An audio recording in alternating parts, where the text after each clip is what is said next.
Assalamualaikum warahmatullahi wabarakatuh.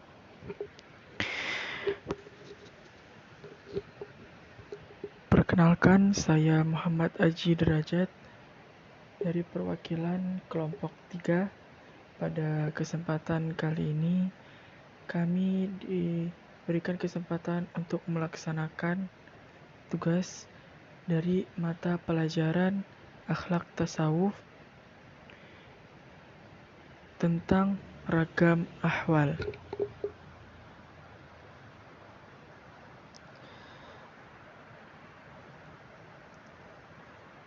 Ragam ahwal.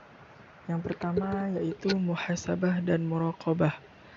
Muhasabah dapat diartikan sebagai waspada yang dipahami sebagai kondisi mental yang meyakini bahwa Allah Subhanahu wa Ta'ala mengetahui segala pikiran, perbuatan, dan rahasia dalam hati. Dengan demikian, orang yang merasa waspada akan selalu memperhatikan segala tingkah lakunya karena sadar bahwa Allah Subhanahu wa Ta'ala selalu mengawasinya. Muraqabah secara literal berarti mengamati tujuan, sedangkan secara terminologi berarti melestarikan pengamatan kepada Allah Subhanahu wa Ta'ala dengan hati. Abu Yahya Zakaria Al-Ansori memaknai muraqabah secara bahasa dengan selalu memperhatikan, sedangkan secara istilah dengan senantiasa memandang Tuhan dengan hati, sehingga manusia mengamati pekerjaan dan hukum-hukumnya. Dengan penuh kesadaran, Allah melihat dirinya dalam gerak dan diamnya. Menurut Al-Qushairi, muraqabah adalah keadaan mawas diri kepada Allah, di mana mawas diri juga berarti adanya kesadaran seorang hamba bahwa Allah senantiasa melihat dirinya. Manusia hanya akan sampai kepada muraqabah setelah melakukan introspeksi diri mengenai apa yang telah terjadi pada masa lampau, memperbaiki keadaannya di masa kini, tetap teguh di jalan yang benar, memperbaiki hubungannya dengan Allah sepenuh hati, menjaga diri agar setiap saat senantiasa ingat kepada Allah, taat kepadanya dalam segala kondisi. Baru setelah ini semua dilakukan, Allah melihat perbuatannya dan mendengar perkataannya. Yang kedua yaitu syauq. Syauq atau rindu merupakan kondisi kejiwaan yang menyertai mahabbah. Syauq ialah rindu dari kalbu karena cinta yang murni. Menurut kaum sufi, pengenalan yang mendalam tentang Allah akan melahirkan rasa cinta, dan rasa cinta inilah akan melahirkan rasa rindu kepada Allah. Abu Ali Daqqaq mengatakan syauq adalah dorongan hati untuk bertemu dengan yang dicintai dan kuatnya dorongan sesuai dengan kuatnya cinta, dan cinta baru berakhir setelah melihat dan bertemu. Setiap denyutan jantung, detak kalbu dan desah nafas, ingatan hanya tertuju kepada Allah Subhanahu wa Ta'ala. Itulah yang disebut al-syauq. Perasaan inilah yang menjadi pendorong sufi agar selalu berada sedekat mungkin dengan Allah. Yang ketiga yaitu mahabbah. Kata mahabbah berasal dari kata ahabba, yuhibbu mahabbatan, yang secara harfiah berarti mencintai secara mendalam, atau kecintaan, atau cinta yang mendalam.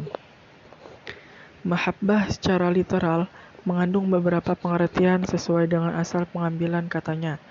Pertama, mahabbah berasal dari kata habbah yang berarti benih yang jatuh ke bumi, karena cinta adalah sumber kehidupan sebagaimana benih menjadi sumber tanaman. Kedua, berasal dari kata hub yang berarti tempayan yang penuh dengan air yang tenang. Sebab bila cinta telah memenuhi hati, tak ada lagi tempat bagi yang lain selain yang dicintainya. Ketiga, berasal dari kata hib yang artinya tempat keping kayu, penyangga poci air.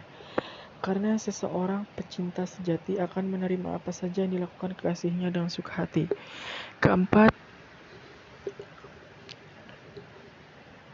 istilah mahabbah juga berasal dari kata habab, yakni gelembung-gelembung air dan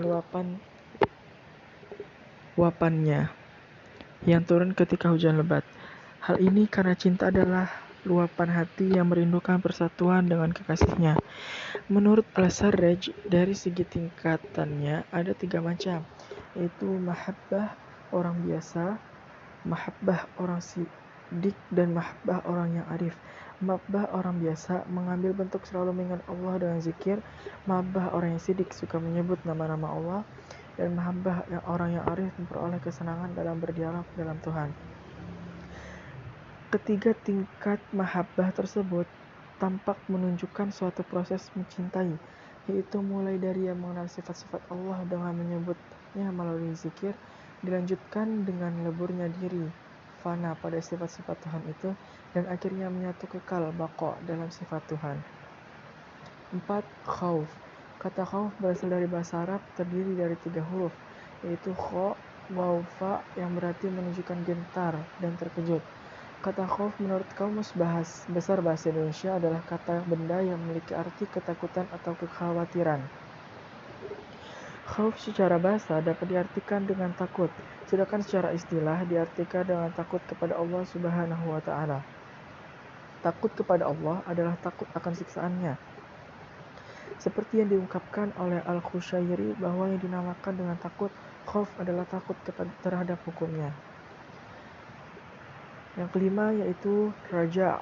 Pengertian raja adalah perilaku terpuji seorang hamba yang senantiasa mengharapkan ridho juga rahmat dari Allah Subhanahu wa Ta'ala. Istilah raja ini mengakar pada rojaun. Arti dari rojaun sendiri adalah harapan atau berharap. Sifat raja ini disebut sebagai perilaku terpuji sebab menjadikan Allah Subhanahu wa Ta'ala sebagai satu-satunya sandaran hidup, tidak menyekutukannya dengan sandaran lain. Baik, itu saja yang dapat saya sampaikan. Kurang lebihnya mohon maaf.